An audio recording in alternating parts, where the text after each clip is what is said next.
Hello guys, I'm CA Pranav Chandak and I welcome you all to the revisionary lectures of salary।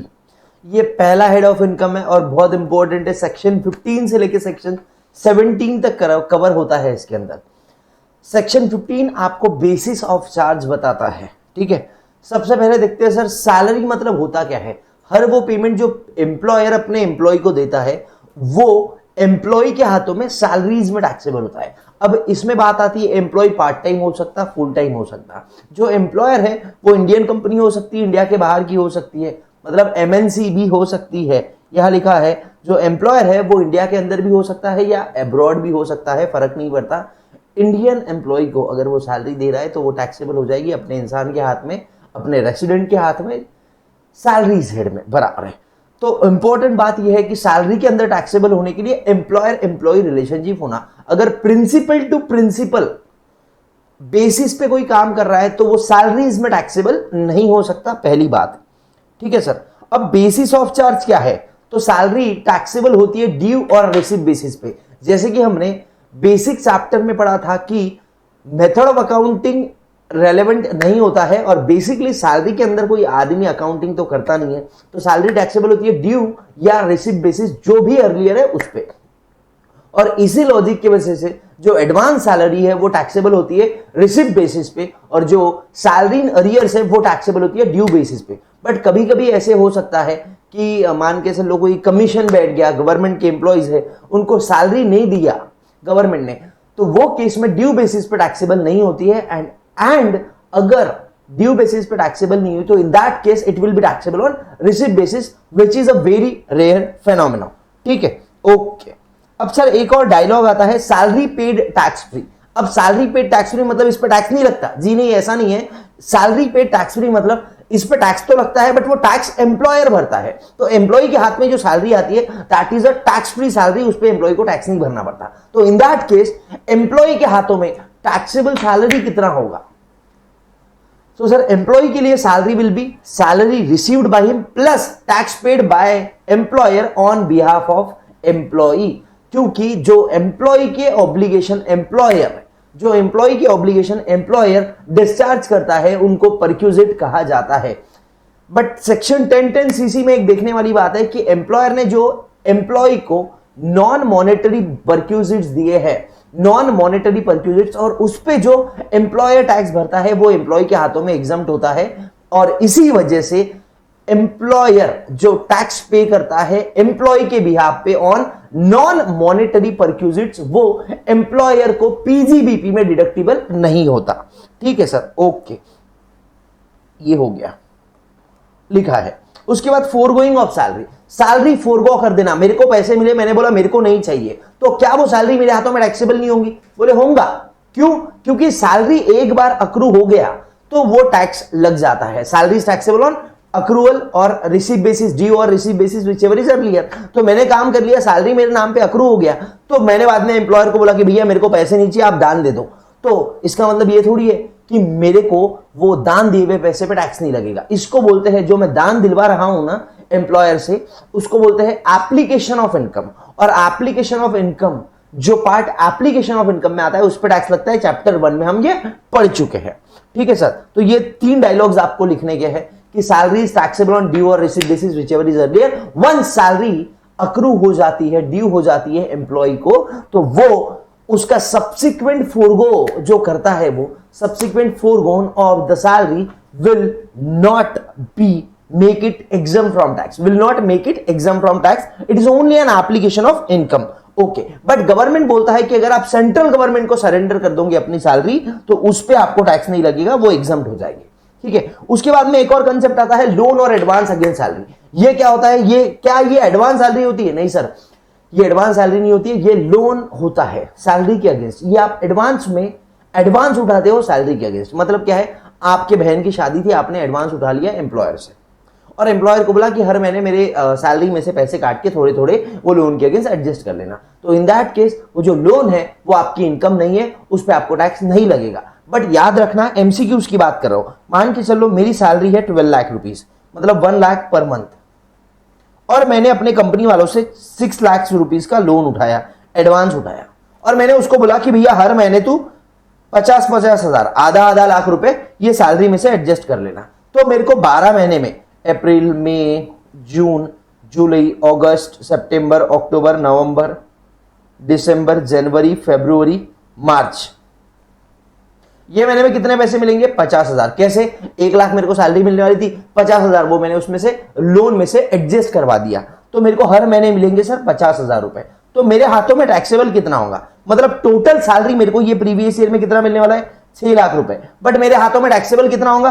पूरा का पूरा 12 लाख रुपए, पूरा का पूरा 12 लाख रुपए, क्योंकि ये जो 50,000 आ रहे हैं ये कैसे आ रहे हैं? 1 लाख जो मेरी सैलरी है माइनस 50,000 का जो लोन का इंस्टॉलमेंट था वो इसमें से एडजस्ट हुआ, तो मेरे को ऐसा करके ये 50,000 मिले। तो क्या ये 50,000 पहले टैक्स हुआ था इस पे? नहीं सर, यहां पे इसके पहले जब मेरे को 6 लाख रुपए लोन मिला था ना, तो 6 लाख का लोन ये टैक्सेबल नहीं होता, ये टैक्सेबल नहीं होता क्योंकि ये सैलरी नहीं है, ये लोन है, ये वापस करना है। और जब लोन अमाउंट आप वापस करते हो तो उसका डिडक्शन नहीं मिलता, मतलब पूरे के पूरे 1 लाख पे आपको टैक्स लगेगा। ठीक है, ओके। ये यहां पे लिखा है this advance is generally adjusted with his salary over specific period of time. Okay, तो सर सैलरी अक्रू कहां होती है? रेसिडेंशियल स्टेटस में मैंने ये पार्ट छोड़ दिया था, सेक्शन 9(1) का पार्ट है। सैलरी वहां अक्रू होती है जहां पे आपने सर्विसेज दी है, ठीक है ना? जहां आप सर्विसेज देते हो वहां सैलरी अक्रू होती है। अगर सर्विस आपने इंडिया में दी, पेमेंट आपको इंडिया में मिला, तो अक्रूड इन इंडिया है, टैक्स लगेगा। ठीक है, अब सुनो, कभी कभी ऐसा होता है कि सैलरी के कुछ कॉन्स्टिट्यूएंट्स ऐसे होते हैं जो इंडिया में अक्रू नहीं होते हैं। जैसे मैंने सर्विस इंडिया के अंदर दी, बट ये सर्विस से रिलेटेड जो पेंशन है वो मेरे को इंडिया के बाहर मिला, तो क्या ये पेंशन टैक्सेबल होगा? तो देखो सर, ये पेंशन क्यों मिला? क्योंकि आपने सर्विस दिया। सर्विस आपने कहा दिया? सर आपने सर्विस दिया इंडिया के अंदर, तो ये पेंशन की जो जड़ है वो सर्विस है, और वो सर्विस आपने इंडिया में दिया, तो ये पेंशन इवन ही आपको इंडिया के बाहर मिल रहा है तो भी उस पर टैक्स लगेगा। ठीक है, लीव्स के अगेंस्ट जो लीव सैलरी मिलती है, चाहे वो लीव्स अर्न्ड आपको इंडिया के बाहर पे किया गया हो या इंडिया के बाहर आपने इनकैश करवाया, तो वो भी टैक्सेबल होती है। ये जनरल रूल है कि सैलरी टैक्सेबल होती है जहां पे सर्विसेज दिए। इसका एक एक्सेप्शन है, कौन सा? फॉरेन एम्बेसडर्स, फॉरेन डिप्लोमेट्स, इनका। फॉरेन एम्बेसडर्स, फॉरेन डिप्लोमेट्स कौन लोग होते हैं? या जो एम्बेसी में लोग होते हैं, जैसे मान के चलो इंडिया की एक यूएसए में एम्बेसी है, तो इंडिया का एक सिटीजन यूएसए में इंडियन गवर्नमेंट को सर्विस दे रहा है। ऑब्वियसली वो आदमी एम्बेसी में बैठा है, तो सर्विस किसको दे रहा है? लोगों को? अरे ना ना ना, लोगों को तो गवर्नमेंट सर्विस दे रही है, और वो आदमी जो एम्बेसी में बैठा है वो आदमी गवर्नमेंट को सर्विस दे रहा है। तो वो आदमी ने सर्विसेज कहां दी? इंडिया के बाहर। उसको पैसे कहां मिलते हैं? उसकी सैलरी कहां मिलती है? इंडिया के बाहर। वो कौन है? ऑब्वियसली वो नॉन रेसिडेंट है, क्योंकि वो most of the time more than 300 days India में रहता। इंडिया में आता 40-50 दिन आता होगा मैक्सिमम, तो वो नॉन रेसिडेंट है, उसने सर्विसेज इंडिया के बाहर दी, प्लस उसको सैलरी जो हो रही है वो भी इंडिया के बाहर रिसीव हो रही है, तो मतलब ये फॉरेन इनकम है और नॉन रेसिडेंट को टैक्सेबल नहीं होना चाहिए, बट एक्सेप्शन है। क्या ये एक्सेप्शन बोलता है? सिंस वो सैलरी आपको गवर्नमेंट ऑफ इंडिया पे कर रहा है, सिंस वो सैलरी आपको गवर्नमेंट ऑफ इंडिया पे कर रहा है, तो वो सैलरी आपके हाथों में टैक्सेबल होगी। ठीक है, मतलब सारी की सारी salary foreign ambassadors, foreign diplomats की, even if for services rendered outside India है, बट सिंस वो सर्विसेज आपने गवर्नमेंट को दी है, सिंस वो पेमेंट आपको गवर्नमेंट कर रहा है, तो वो सर्विसेज इंडिया में टैक्सेबल होंगी। बट अलाउंसेस और परक्यूजिट सेक्शन 10(7) एग्जम्प्ट करता है सेक्शन के नाम के साथ। ये पॉइंट मेरे हिसाब से एमसीक्यूज के लिए बहुत इंपॉर्टेंट है। ठीक है, ओके सर, याद करो मैंने आपको सेक्शन 9 जब रेसिडेंशियल स्टेटस में पढ़ाया था, अगर आप लोगों ने वो वीडियो देखा होगा, तो मैंने आपको बोला था कि गवर्नमेंट किसी को भी पे करे हमेशा टैक्सेबल होता है। वही अपना एक गुरु मंत्र है, मूल मंत्र है, याद रखने का है। ठीक है सर, ओके। अब जो सैलरी आगे आगे हम कंप्यूट करेंगे, सैलरी के जो हम एलिमेंट्स देखेंगे, तो वो एलिमेंट्स के अंदर बहुत सारी डेफिनेशंस आएंगी सैलरी की अलग अलग। कभी लिखा रहेगा 10% ऑफ सैलरी, कभी लिखा रहेगा 50% ऑफ सैलरी इज एग्जम्प्ट, कभी लिखा रहेगा 15% ऑफ सैलरी इज टैक्सेबल। तो सैलरी मतलब क्या? पूरी की पूरी सैलरी लेना, बेसिक सैलरी लेना? नहीं, उसका मीनिंग अलग अलग दिया है। Meaning of salary for calculating exemptions, कुछ एग्जम्पशंस, कुछ वैल्यूएशन कैलकुलेट करने के लिए सैलरी का मीनिंग क्या होता है। तो सर ग्रेचुटी, जो कवर्ड एम्प्लॉइज है उनके लिए ग्रेचुटी कैलकुलेट करने के लिए सैलरी का मीनिंग होता है basic salary plus dearness allowance. पूरा का पूरा डियरनेस अलाउंस जितना पे किया है उतना पूरा का पूरा। ऐसा मैं इसलिए बोल रहा हूं क्योंकि आगे जाके हम पढ़ेंगे तो ध्यान में आएगा हमको कि डियरनेस अलाउंस सिर्फ जितना रिटायरमेंट बेनिफिट का पार्ट है उतना ही सैलरी के डेफिनेशन में आता। तो कवर्ड एम्प्लॉयज के लिए सैलरी क्या रहेंगी, basic salary plus dearness allowance. Gratuity for other cases, मतलब अनकवर्ड एम्प्लॉयज के लिए जो ग्रेचुटी एक्ट से कवर्ड नहीं है। नेशनल पेंशन स्कीम के लिए employer's contribution to recognise provident fund calculate करने के लिए, लीव सैलरी कैलकुलेट करने के लिए, एचआरए कैलकुलेट करने के लिए, वॉलंटरी रिटायरमेंट स्कीम का कंपेंसेशन कैलकुलेट करने, ये केस में salary will be basic salary plus dearness allowance whenever it forms part of retirement benefit। dearness allowance उतना ही लेना है सैलरी में जितना रिटायरमेंट बेनिफिट का पार्ट है, प्लस कमीशन वही लेना है जो as a percentage of turnover दिया गया। ठीक है, अब सर एक सवाल उठता है कि डियरनेस अलाउंस सिर्फ उतना ही टैक्सेबल होगा क्या जितना जितना रिटायरमेंट बेनिफिट का पार्ट है? अरे नहीं नहीं नहीं नहीं नहीं, जब आप पूरा सैलरी कंप्यूट करोगे ना तो डियरनेस अलाउंस फुल्ली टैक्सेबल होता है। बट जब आप ये सारे चीजों का एग्जम्पशन कैलकुलेट करोगे तो इन दैट केस सिर्फ उतना ही डियरनेस अलाउंस लेना है जितना रिटायरमेंट बेनिफिट का पार्ट है। तो एग्जम्पशन कैलकुलेट करने के लिए रिटायरमेंट बेनिफिट वाला फंडा है। कभी कभी ये रिटायरमेंट बेनिफिट्स को लिखा रहता कि which do not forms part of retirement benefit, तो इसका मतलब वो यहां पे नहीं आएगा। ठीक है, ओके। फिर एक रेंट फ्री अकोमोडेशन का परक्यूजिट आता है, उसके अंदर आपको सैलरी कंप्यूट करना पड़ता, तो उसमें याद रखना कि आपको क्या क्या लेना है। बेसिक सैलरी लेना है आपको, उसमें डियरनेस अलाउंस लेना है सिर्फ रिटायरमेंट बेनिफिट वाला, प्लस उसमें कमीशन लेना है, कोई भी कमीशन, बोनस भी लेने का है, प्लस सारे के सारे टैक्सेबल अलाउंसेस। मैं बोलता हूं लिख के रख दो, ये सारों का मिला के जो एक फाइनल कंक्लूजन आता है वो मैं आपको बोलता हूं। रेंट फ्री अकोमोडेशन के केस में आपको क्या क्या लेना है, basic salary plus dearness allowance, bracket में लिखना रिटायरमेंट बेनिफिट वाला, plus bonus plus commission, commission में लिखना पूरा, ठीक है ना, हर कमीशन आएगा इसमें, plus taxable allowances.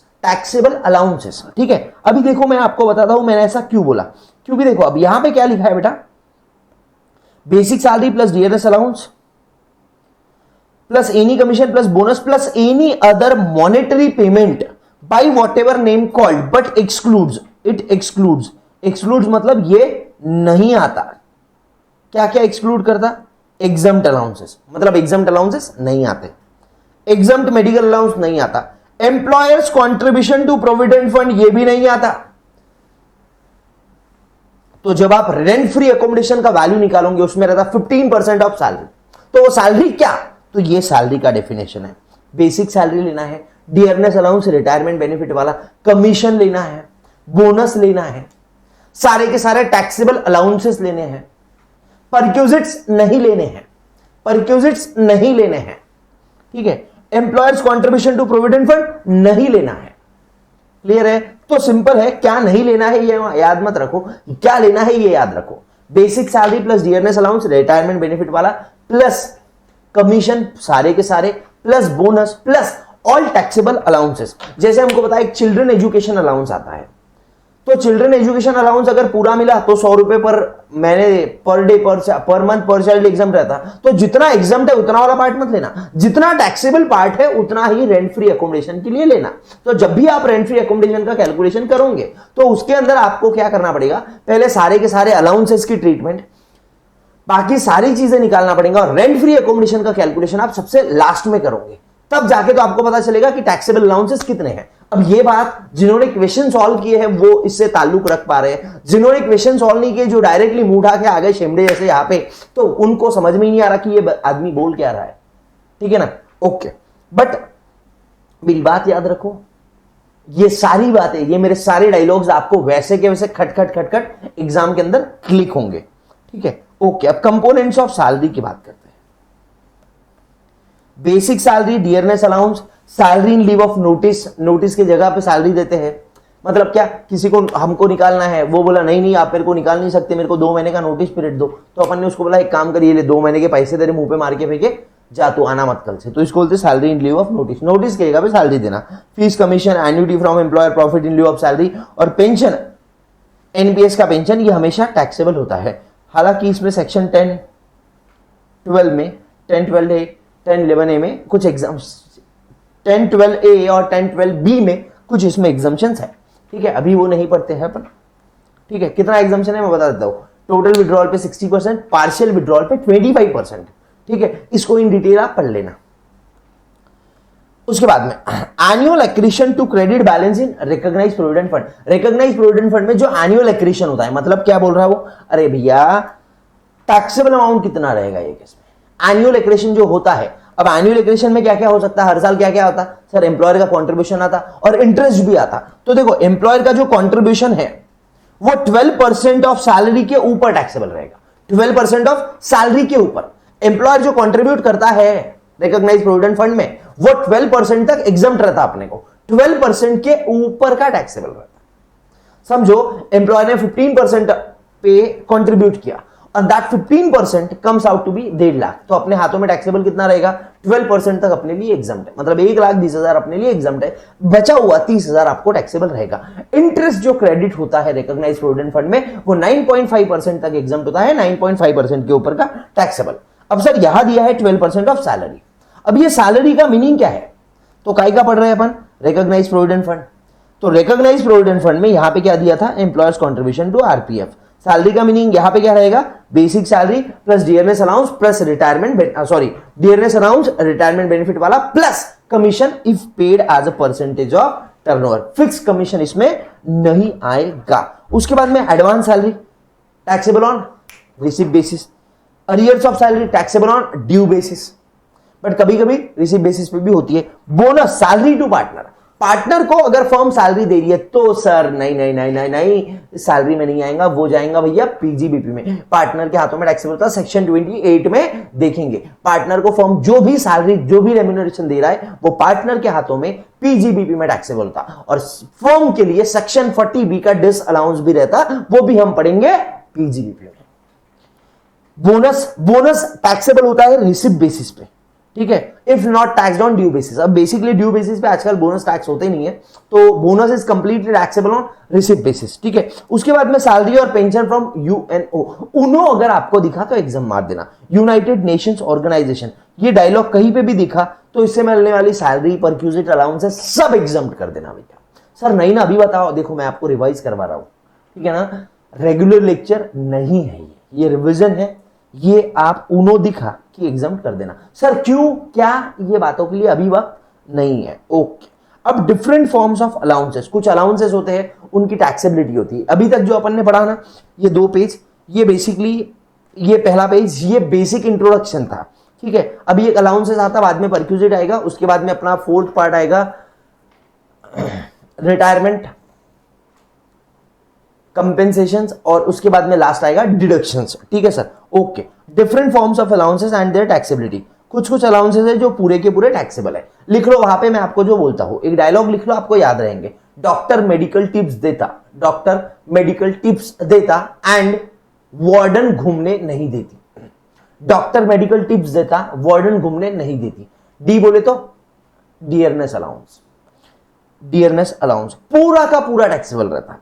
Sir but आपने कहीं तो बोला था कि only forming part of retirement benefit, अरे वो तो एग्जम्पशन कैलकुलेट करने के लिए था। रिटायरमेंट डियरनेस अलाउंस पूरा का पूरा जब सैलरी कंप्यूट करते हो तो टैक्सेबल होता है।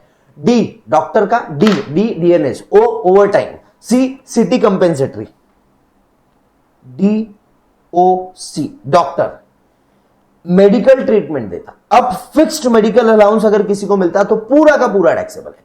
मेडिकल ट्रीटमेंट टिप्स देता, डॉक्टर मेडिकल टिप्स देता। टी बोले तो टिफिन, आई बोले तो इंटरिम, पी बोले तो प्रोजेक्ट, एस बोले तो सर्वेंट। ये अलाउंसेस पूरे के पूरे टैक्सेबल होते हैं। वार्डन घूमने नहीं देती, वार्डन घूमना मतलब ट्रांसपोर्ट, नहीं देना मतलब नॉन प्रैक्टिसिंग अलाउंस, ठीक है। अब याद रखना ट्रांसपोर्ट अलाउंस पूरा का पूरा टैक्सेबल है except for handicapped employees. Handicapped employees को 3200 रुपए पर मंथ तक एग्जम्प्ट है, 3200 रुपए पर मंथ तक एग्जम्प्ट है, ठीक है, ओके सर।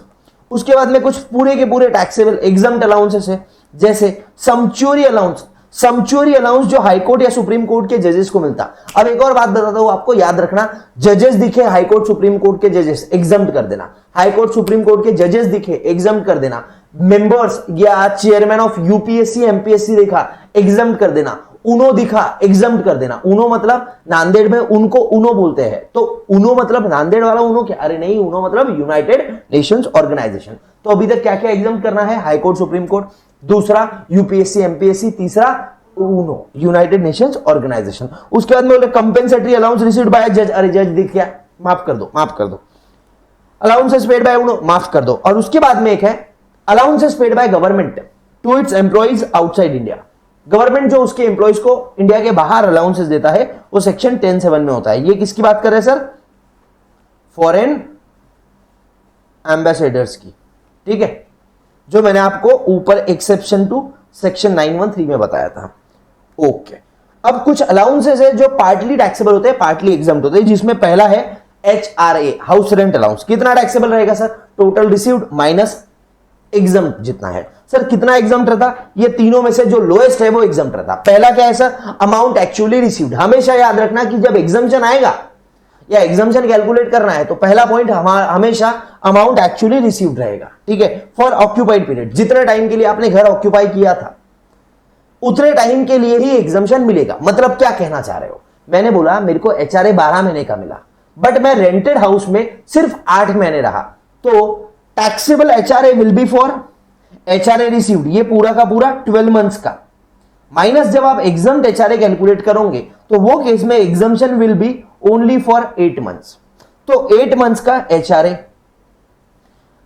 यहां HRA रिसीव्ड में पूरा का पूरा 12 महीने का लेना। एग्जम्प्ट HRA जब आप कैलकुलेट करोगे तो वो केस में सिर्फ 8 महीने का HRA लेना। दूसरा, rent paid minus 10% of salary. Rent paid 8 months के लिए, 10% ऑफ सैलरी, सैलरी कौन सी? 8 मंथ्स वाली ही salary. Rent paid minus 10% of salary for occupied period. और third, depending on your city of residence. अगर आप मेट्रोज 4 मेट्रोज में रहते हो तो 50% ऑफ सैलरी, और अदर सिटीज में रहते हो तो 40% ऑफ सैलरी। दैट मीन्स, अब सर ये 50% ऑफ सैलरी मतलब क्या? ये सैलरी मतलब क्या?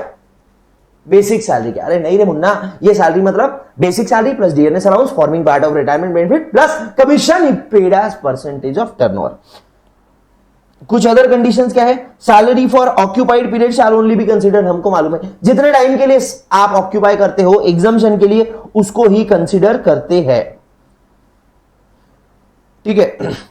एडवांस सैलरी या सैलरी इन अरियर्स मिला तो यहां जो 50% ऑफ सैलरी वगैरह लेना है तो ये सिर्फ ऑक्यूपाइड पीरियड का लेना है। अब कभी कभी हो सकता कि 12 महीने की आपको HRA मिल रहा, बट सैलरी आपको 14 मंथ्स की मिल रही, 2 महीने आपको एडवांस में मिल गई, तो वो एडवांस सैलरी को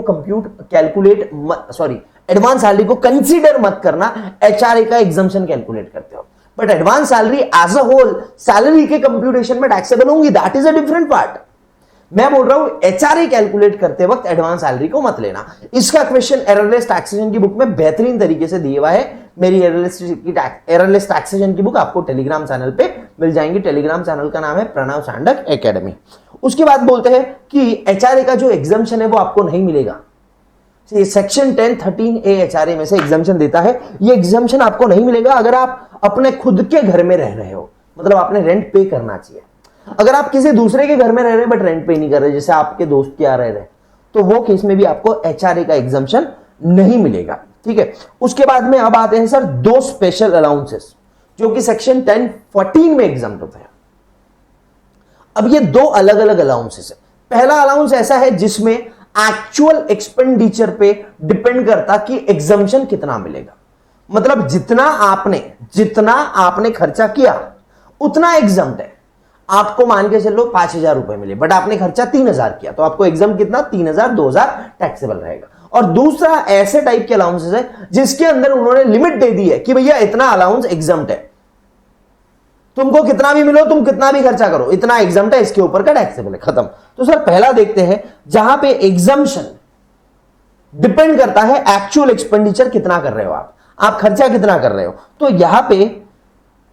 जहां पे एक्सपेंडिचर पे डिपेंड करता है वहां लिखना C हर्ट D। C ने D को हर्ट किया, CD हर्ट लिखा है यहां पे, C ने D को हर्ट किया। C बोले तो कन्वेंस, ठीक है, H बोले तो हेल्पर अलाउंस, U बोले तो यूनिफॉर्म अलाउंस, R बोले तो रिसर्च, T बोले तो ट्रैवलिंग अलाउंस और D बोले तो डेली अलाउंस।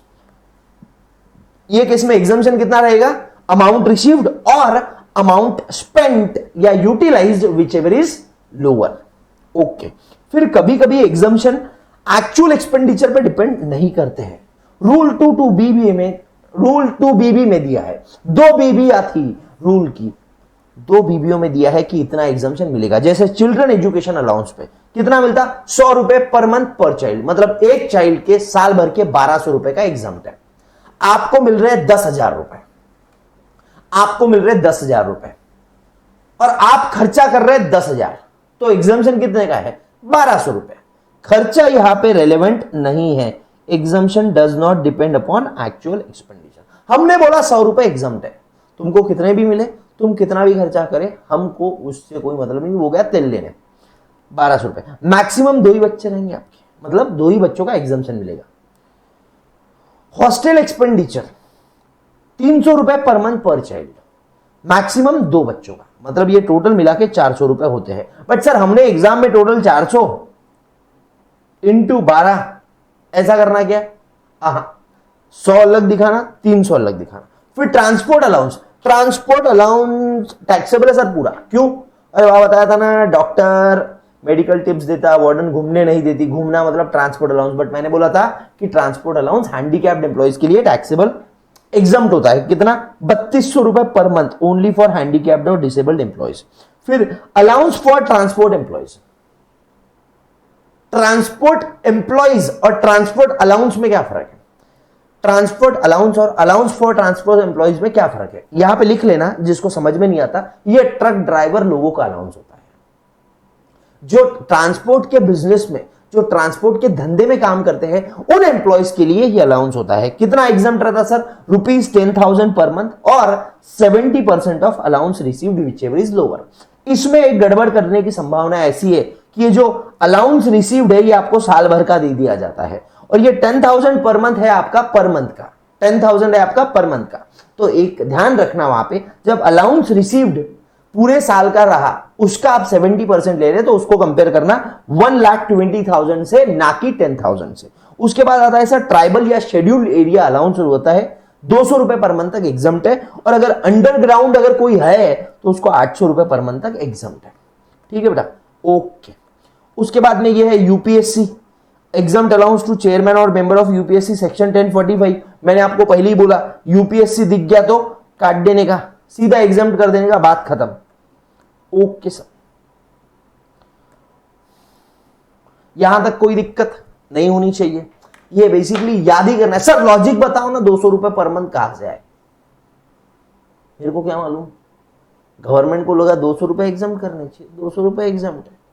सर हम इस मुद्दे की तय तक जाना चाहते हो, पहले पास हो जाओ, बाद में तय क्या, अंदर जाना, ऊपर जाना, आसमान में उड़ना, मेरे को कुछ नहीं करना। मेरा काम है आपको पास करवा दूं, ये रिवीजन है, ठीक है। हाँ,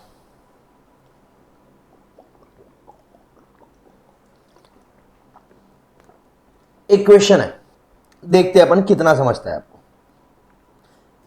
अच्छा, यहां मैक्सिमम 3 बच्चे, 2 बच्चे हैं ना, तो इसके अंदर एक कंसेप्ट आता है कि अगर ट्विन चिल्ड्रंस रहे तो क्या होगा। तो देखो, आपको 2 बच्चों का एग्जाम्पशन है, ठीक है। पहला जो बच्चा है वो सिंगल रहा और दूसरा बच्चा डबल हो गया, मतलब ट्विन हो गया, तो ये दोनों ट्विन को एक ही माना जाएगा, और इन दैट केस आपको एग्जाम्पशन 3 का मिलेगा। बट पहले ही शॉट में, पहले ही बार में आपको डबल बच्चा हो गया, डबल बोनस लग गया, तो इन दैट केस ये 2 अलग अलग बच्चे माने जाएंगे और आपका कोटा खत्म, आपका कोटा खत्म, काय का, एग्जाम्पशन का। इसके बाद में आपने सेकंड में सिंगल बच्चा लिया, तो सर इनका मिलेगा क्या, नहीं, इनका नहीं मिलेगा। अब सर बच्चा पहले कौन सा हुआ, छोटा कौन सा है, बड़ा कौन सा है, ये कैसे देते हैं, वहां पे आपको एक उनकी डेट ऑफ बर्थ दी रहती, ठीक है, ओके। उसके बाद में एक क्वेश्चन आता है एमसीक्यूज के अंदर कि एक बच्चा है चाइल्ड 1, उसको 1500 रुपए मिले पर ईयर के। चाइल्ड 2 है, उसको 1000 रुपए मिले पर एनम, इसको भी लिख डालते पर एनम। और चाइल्ड 3 है, चलो ठीक है, इसको और अच्छा करते, 1200 रुपए पर एनम, इसको मिले 700 रुपए पर एनम, और इसको मिले 500 रुपए पर एनम। और अपने को मालूम है, क्या मालूम है कि सर 1200 रुपए, 100 चिल्ड्रन एजुकेशन अलाउंस की बात कर रहा हूं मैं, 100 रुपए पर मंथ मिलते हैं, मतलब 1200 रुपए पर चिल्ड्रन मिलते हैं। तो सर ये 1200 पूरे के पूरे एग्जाम, ये 700 पूरे के पूरे एग्जाम, और ये 500। सर देखो इसके 700 रुपए ना, तो ये 500 का कोटा बचे हुआ है, तो ये 500 को भी एग्जाम कर दो ना। अरे नहीं नहीं नहीं, इस पे टैक्स लगता, इस पे टैक्स लगता। ठीक है, ओके। उसके बाद आता है सर अलाउंस परक्यूजिट्स। अब सर परक्यूजिट्स क्या होते हैं? परक्यूजिट्स होते हैं वो अमाउंट जो एम्प्लॉयर आपको नॉन मॉनिटरी में देता है जनरली। ठीक है ना, पहली बात ध्यान में रखने की, ये जो परक्यूजिट्स है ये एम्प्लॉयर वो खर्चे हैं जो एम्प्लॉयर आपके बिहाफ पे करता है, इसके पैसे नहीं देता। अलाउंसेस जो है वो पैसे आपको मिलते हैं, मॉनेटरी पेमेंट होती है, बट परक्यूजिट्स मॉनेटरी पेमेंट नहीं होती है। जैसे आपको अगर पैसे दिया घर के लिए तो उसको एचआरए बोलते हैं, बट अगर घर दिया तो उसको परक्यूजिट बोलते हैं। ठीक है, अब मान के चल लो मैं ऑफिस के काम से बाहर गया, मेरे को लगभग 40,000 रुपए खर्चा अपने जेब से हो गया, उन्होंने मेरे को 40,000 रुपए वापस दिए, रीएम्बर्स करवाए, तो ये 40,000 क्या है? ये रीएम्बर्समेंट है जो अमाउंट मैंने अपने पास से खर्चा किया था during my duty, official duty. तो क्या ये मेरा परक्यूजिट है? नहीं सर, ये परक्यूजिट नहीं है। reimbursement of expenses incurred in official discharge of duty, it is not a perquisite। Perquisite taxable तभी रहेगा जब इसका लीगल ओरिजिन है, मतलब मैंने अपने एम्प्लॉयर से गाड़ी छुड़ा के, कार छुड़ा के लेके गया और 15 दिन बाद लाके दिया, तो इन दैट केस वो परक्यूजिट नहीं रहेगा, वो 420 रहेगी और उसके लिए मेरे को जेल हो सकती है, टैक्स नहीं लगेगा। Tax paid by employer on salary of employee, employer employee की सैलरी पे टैक्स पे करता है तो वो परक्यूजिट होता है, बराबर? हाउ, और वो उसके हाथों में टैक्सेबल भी होता है। बट अगर एम्प्लॉयर ने एम्प्लॉय के नॉन मॉनिटरी परक्यूजिट्स पे टैक्स पे किया तो वो एम्प्लॉय के हाथों में सेक्शन 10(10)(c) में एग्जम्प्ट होता है, एंड उसी वजह से एम्प्लॉयर को उसका डिडक्शन भी नहीं मिलता उसकी खुद की पीजीबीपी इनकम में से। हाउस होल्ड मेंबर्स के लिए भी कभी कभी परक्यूजिट की बात करते हैं, तो हाउस होल्ड मेंबर में आता है सर स्पाउस, उसके बच्चे और उनके बीवियां, उनके बेटे बेटियां, सॉरी दामाद और बहू, और पेरेंट्स भी आते हैं उनके। ठीक है, चाइल्ड में स्टेप चाइल्ड आता है, एडॉप्टेड चाइल्ड आता है, child born out of multiple birth, ये ऐसा वो जो मैंने बताया ना जुड़वे की बात, तो वो बात है यहाँ पे। ठीक है, ओके। अब sir rent free accommodation, perquisite में सबसे इंपॉर्टेंट क्या था? Rent free accommodation. तो इसमें ध्यान रखना कि इट विल डिपेंड ऑन, अभी तक हमने जो याद किए ना वो थे अलाउंसेस का एग्जम्पशन कितना था, परक्यूजिट के केस में आपको वैल्यू याद करनी पड़ती। रेंट फ्री अकोमोडेशन में क्या रहती? तो इट विल डिपेंड ऑन आप गवर्नमेंट एम्प्लॉय हो, आप नॉन गवर्नमेंट एम्प्लॉय हो। तो देखो सर दो पार्ट में आता है, government employee, non government employee. अगर गवर्नमेंट एम्प्लॉय रहा तो जितना लाइसेंस भी गवर्नमेंट डिक्लेयर करती है उतना आपके हाथों में टैक्सेबल परक्यूजिट हो जाता है, बात खत्म। अगर आप नॉन गवर्नमेंट एम्प्लॉय हो, अगर आप दूसरे पार्ट में आते हैं नॉन गवर्नमेंट एम्प्लॉय में, तो उसमें भी दो सेग्रीगेशन होंगे कि घर जो आपको दे रहा है वो क्या एम्प्लॉयर का खुद का है या उसने रेंट पे लिया है। देखो गवर्नमेंट एम्प्लॉय लाइसेंस फी, अदर देन गवर्नमेंट एम्प्लॉय जो घर है वो एम्प्लॉयर का खुद का है। अगर घर वो एम्प्लॉयर का खुद का है तो वो केस में डिपेंड करेगा जो शहर में आपको घर दिया वहां की पॉपुलेशन कितनी है। अगर वहां की पॉपुलेशन 10 लाख से कम है तो 7.5% ऑफ सैलरी, 10 लाख से 25 लाख तक है तो 10% ऑफ सैलरी, और 25 लाख के ऊपर तो 15% ऑफ सैलरी। बोलो घर एम्प्लॉयर का खुद का है तो 10 लाख के नीचे की पॉपुलेशन है तो 7.5%, 10 लाख से 25 लाख की पॉपुलेशन है तो 10%, और 25 लाख के ऊपर की पॉपुलेशन है तो 15% ऑफ सैलरी, ये परक्यूजिट का वैल्यू रहेगा। और सर ये सैलरी मतलब क्या रहेगा? This salary will be equal to जो मैंने आपको बताया था, basic salary plus dearness allowance, retirement benefit वाला, plus all commission, plus bonus, plus all taxable allowances. Perquisites इसमें नहीं आएंगे। अरे बराबर है ना बे, ये परक्यूजिट की वैल्यू कैलकुलेट करने के लिए परक्यूजिट लेना क्या है? नहीं। फिर सर ये कब की बात हो गई? घर को एम्प्लॉयर का खुद का है। अगर घर एम्प्लॉयर का नहीं है, उसने लीज पे लिया है, तो in that case lease paid amount of lease rental जो एम्प्लॉयर पे करता है और 15% of salary which ever is lower आपका परक्यूजिट हो जाएगा। तीसरा केस आता है एम्प्लॉयर ने आपको जो अकोमोडेशन प्रोवाइड किया है वो होटल में प्रोवाइड किया है, तो इन दैट केस पहले 15 दिन जो अगर ट्रांसफर का केस है और पहले 15 दिन तक वो एग्जम्प्ट होता है, कोई परक्यूजिट नहीं होता, और 15 दिन के बाद में आपको परक्यूजिट लगता है। कितना लगता है? होटल चार्जेस और 24% of salary which ever is lower. तो देखो यहां पे लिखा है परक्यूजिट कितना रहता है, कोई भी एम्प्लॉयर हो, गवर्नमेंट हो नॉन गवर्नमेंट हो, 24% ऑफ सैलरी और actual hotel charges paid by employer which ever is lower. But यहां लिखा है if stay in hotel is less than और इक्वल टू 15 डेज, पहले 15 दिन तक ट्रांसफर पे अगर स्टे किया तो परक्यूजिट नहीं रहता, मतलब 15 दिन के बाद में ये वैल्यू लगेगी। क्लियर है? ओके।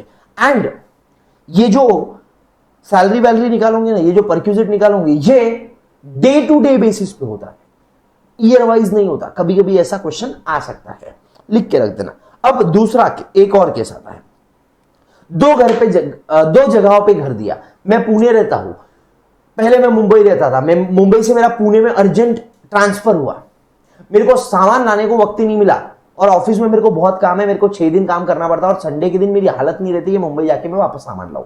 तो इन दैट केस क्या, तो बोलते देखो पहले आपको अगर 2 घर दिए हैं आपके कंपनी ने, तो पहले 3 महीने तक आप दोनों घर में से किसी भी एक घर को टैक्सेबल परक्यूजिट मान सकते हो, उसकी वैल्यू को। 3 महीने के बाद में दोनों घर की वैल्यू आपके हाथों में टैक्सेबल परक्यूजिट रहेंगी। ये यहां पे लिखे हुआ है। ये काय की बात थी सर, ये बात थी अनफर्निश्ड अकोमोडेशन की। अकोमोडेशन फर्निश्ड रहा तो अलग से क्या करना है, कुछ नहीं करना है, आपको सिंपल अनफर्निश्ड अकोमोडेशन की वैल्यू निकालनी है, जैसे अपन ने यहां पे कैलकुलेट किया था, और उसमें आपको फर्नीचर का परक्यूजिट का वैल्यू ऐड कर देना है। तो in that case it will also depend on कि फर्नीचर कैसा है। अगर एम्प्लॉयर का खुद का फर्नीचर है तो वो केस में 10% of actual cost not WDV value of perquisite रहेगा। अगर उसने रेंट पे लाया है तो रेंटल चार्जेस, ठीक है, विच एवर इज लोअर वाला इसमें फंडा नहीं है। पॉइंट टू रिमेंबर, जज के लिए टैक्सेबल नहीं रहता, ऑफिसर ऑफ पार्लियामेंट के टैक्सेबल नहीं रहता, ठीक है, कोई बड़ी बात नहीं हमको ये। मूवेबल एसेट अगर उसने आपको यूज करने के लिए दिए तो वो केस में परक्यूजिट क्या रहेगा। कंप्यूटर्स और लैपटॉप के केस में यूज का कोई वैल्यू परक्यूजिट का नहीं होता। कंप्यूटर्स और लैपटॉप अगर आपको आपके एम्प्लॉयर ने यूज करने के लिए दिए हैं तो वो केस में वैल्यू ऑफ टैक्सेबल परक्यूजिट कुछ नहीं रहता। और इसके अलावा कोई और मूवेबल एसेट दिया है तो वो केस में 10% of actual cost, 10% of actual cost perquisite रहेगा अगर वो एसेट एम्प्लॉयर का खुद का है। अगर उसने किसी और से रेंट पे लाके आपको दिया है, लीज पे लाके दिया है, तो जो भी लीज या रेंटल चार्जेस है वो आपके हाथों में वैल्यू ऑफ टैक्सेबल परक्यूजिट हो जाएगी। तो मूवेबल एसेट के केस में, यूज ऑफ मूवेबल एसेट के केस में आपको सिर्फ ये बात याद में रखनी है कि सर देखो लैपटॉप और कंप्यूटर्स के केस में कुछ नहीं रहता, और उसके अलावा जो चीजें रहती है इसको बेटा आप 10% ऑफ एक्चुअल कॉस्ट एक डेप्रिसिएशन का पार्ट होता है। इतना डेप्रिसिएशन हो रहा है किसका, एम्प्लॉयर का एसेट का, तो जितना एम्प्लॉयर के एसेट का डेप्रिसिएशन हो रहा है उतना उसका खर्चा, मतलब उतना आपको परक्यूजिट, ठीक है। ये जनरल रूल है, अनलेस अनटिल कुछ और बोला नहीं है तो ये याद रखना। तो ये याद रखने की जरूरत नहीं क्योंकि जनरल रूल आप याद रख लो।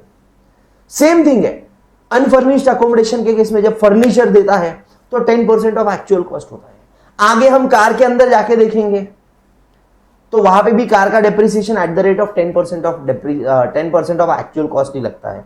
तो अनलेस एंड अनटिल कुछ स्पेसिफाइड है, जनरल रूल है, और जनरल रूल को कभी याद नहीं रखना पड़ता क्योंकि वो इतने बार फ्रिक्वेंटली यूज होता है कि वो याद हो जाता है। और यहां पे जो एक्चुअल कॉस्ट है, यहां पे बोला है कि completed years of use is not required. जब यूज ऑफ मूवेबल एसेट की बात हो रही है तो completed years of use required नहीं है। एसेट को अगर आपने 8 महीने के लिए उसको यूज करने दिया है तो 8 महीने की वैल्यू परक्यूजिट मानी जाएगी। ये कई की बात है, ये यूज की बात थी। अब आ रहा है सर मूवेबल एसेट को अगर एम्प्लॉयर ने एम्प्लॉय को सस्ते में ट्रांसफर किया तो क्या परक्यूजिट रहेगा। तो बोलते हैं वो केस में perquisite will be WDV minus sale price, जितने में उसने ट्रांसफर किया, माइनस WDV। WDV कैसे निकालेंगे, actual cost minus depreciation. WDV किसकी, in the hands of employer, minus amount for which it is sold, बोले तो सेलिंग प्राइस। तो WDV कैसे निकालेंगे, एक्चुअल कॉस्ट माइनस डेप्रिसिएशन। बोले सर अच्छी बात है, कोई बड़ी बात नहीं है।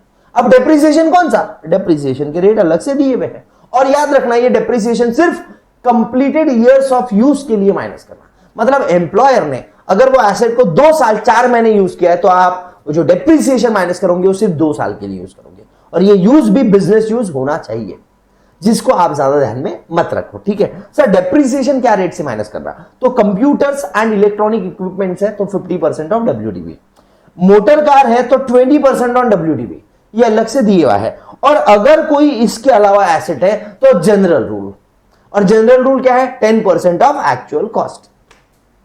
ये 10% ऑन एसेट है, ये जनरल है। तो हमको ये तो याद ही नहीं करना, हमको याद क्या करना है, कंप्यूटर्स का 50% है और मोटर कार का 20% है। क्या क्या क्या, रेट ऑफ डेप्रिसिएशन, और वो भी यहां पे WDV है। नॉर्मल केस में SLM रहता। सर यहां लिखा है 10% ऑन एसएलएम और वहां लिखा था 10% ऑफ एक्चुअल कॉस्ट। अरे भाई 10% ऑफ एक्चुअल कॉस्ट मतलब 10% ऑन एसएलएम बेसिस ही होता है यार। अब इतना नहीं मालूम तो क्या तू आईपीसी में पढ़ के फतरा कर लेगा। ठीक है सर।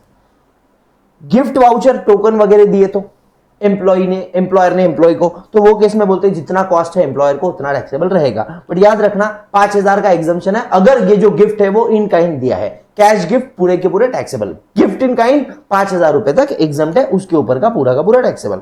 अगर पेमेंट रीएम्बर्समेंट कर रहा है, पेमेंट या रीएम्बर्समेंट कर रहा है काय का, टेलीफोन बिल का, मोबाइल बिल्स का, कौन एम्प्लॉयर कर रहा है एम्प्लॉय के बिहाफ पे, तो वो एम्प्लॉय के हाथों में टैक्सेबल परक्यूजिट नहीं होता है। याद रखना पेमेंट या रीएम्बर्समेंट ऑफ टेलीफोन बिल या mobile bill is not a perquisite, but telephone allowance दिया है डायरेक्टली, टेलीफोन अलाउंस दिया है तो that is taxable, telephone allowance is taxable. Okay. Credit card expenses जितने आप कंपनी एम्प्लॉय ने पूरे के पूरे खर्चे किए माइनस कर दो उसमें से ऑफिशियल पर्पस के लिए जो खर्चे किए वो, ये कुछ खास काम का है नहीं, आपको समझ में आ जाएगा। ऑफिशियल पर्पस के लिए एक्सपेंस किया 50,000 रुपए का मैंने खर्चा किया कंपनी के क्रेडिट कार्ड से, उसमें से कंपनी का काम का था 30,000, तो मेरे हाथ में टैक्सेबल कितना रहने को ना 20,000, क्योंकि मैंने 20,000 ही खर्चा किया कंपनी का। समझ रहे। डोमेस्टिक सर्वेंट अगर दिया तो बोले जितना डोमेस्टिक सर्वेंट को पैसा पे कर रहे हो आप या जितना रीएम्बर्समेंट करवा रहे हो डोमेस्टिक सर्वेंट का वो टैक्सेबल रहेगा। बट एक पॉइंट आया था इसके अंदर कि एम्प्लॉयर ने आपको घर दिया और घर के साथ सर्वेंट दिया, तो इन दैट केस सर्वेंट का जो पेमेंट है वो वैल्यू ऑफ परक्यूजिट में नहीं आएगा, क्योंकि जब आप नहीं भी थे, जब वो घर आपको नहीं भी दिया था, तो भी घर के गार्डन को मेंटेन करने के लिए वो सर्वेंट तो था ही। तो जो गार्डनर है, बेसिकली सर्वेंट नहीं बोलना चाहिए, जो गार्डनर है उसकी सैलरी, अगर वो गार्डनर घर के साथ दिया है तो उसकी सैलरी परक्यूजिट में नहीं आती। और अगर घर आपका खुद का है, एम्प्लॉय का घर खुद का है और सिर्फ आपको गार्डनर दिया है, तो वो केस में गार्डनर की सैलरी आती है। ये पॉइंट में बच्चे बहुत कंफ्यूज होते हैं और अब एमसीक्यूज आ गए तो इसको तोड़ने की और संभावनाएं बढ़ गई है। तो क्या बोल रहा, गार्डन के साथ में, सॉरी घर के साथ में गार्डन है और गार्डनर में घर के साथ में गार्डनर दिया, तो इन दैट केस परक्यूजिट नहीं रहेगा। बट सिर्फ गार्डनर दिया, घर नहीं दिया एम्प्लॉयर ने आपको, सिर्फ गार्डनर दिया, आपका खुद का घर है, तो वो केस में परक्यूजिट नहीं रहेगा। वाटर गैस इलेक्ट्रिसिटी जितना एम्प्लॉयर को कॉस्ट है, अगर कोई कंपनी है जो खुद इलेक्ट्रिसिटी बनाती है, जो खुद गैस बनाती है एंड अपने एम्प्लॉयज को देती है, तो वो केस में क्या रहेगा, मार्केट वैल्यू या कॉस्ट, मैन्युफैक्चरिंग कॉस्ट जितनी वो कंपनी की है उतना एम्प्लॉय के हाथ में टैक्सेबल रहेगा। फिर इंटरेस्ट फ्री लोन और कंसेशनल लोन अगर आपने एम्प्लॉय को दिया, तो इन दैट केस जो डिफरेंशियल रेट है, मतलब एसबीआई के रेट से एक्चुअल रेट कंपेयर करना और इनटू जो भी मंथली बैलेंस है, जो भी मंथली बैलेंस है लोन का आउटस्टैंडिंग, उसको मल्टीप्लाई करके आप इसका इंटरेस्ट फ्री लोन के लोन का, जो लोन आपने सस्ते में दिया है आप उसको, वो लोन का परक्यूजिट निकाल लेना। बट याद रखना अगर ये लोन 20,000 रुपए या उससे कम है तो कोई परक्यूजिट नहीं होगा। और दूसरा, अगर ये लोन स्पेसिफाइड डिसीजेस के ट्रीटमेंट के लिए दिया है, सर क्या स्पेसिफाइड डिसीजेस, अरे हर डिसीज दिख गया उसको और लोन दिख गया तो समझ लेना कि ये एग्जम्प्ट है। बट याद रखना ये जो ट्रीटमेंट चल रही है स्पेसिफाइड डिसीज की, इसके लिए आपका इंश्योरेंस नहीं होना। और अगर आपने उसका इंश्योरेंस लिया है तो जितना इंश्योरेंस लिया उतने अमाउंट का लोन, जितना आपको इंश्योरेंस क्लेम मिलने वाला है उतने अमाउंट के लोन का डिफरेंशियल रेट ऑफ इंटरेस्ट आपके हाथों में परक्यूजिट होगा। अब जो बच्चे ने ये ध्यान से क्वेश्चन किया है वो ये बात से मेरे ताल्लुक रख सकता है। ठीक है, समझ लो मेरे को 5 लाख रुपए दिए अपने एम्प्लॉयर ने लोन काय के लिए, स्पेसिफाइड डिसीज के ट्रीटमेंट के लिए, और ट्रीटमेंट के लिए पैसे भी लगने वाले थे सर 5 लाख रुपए।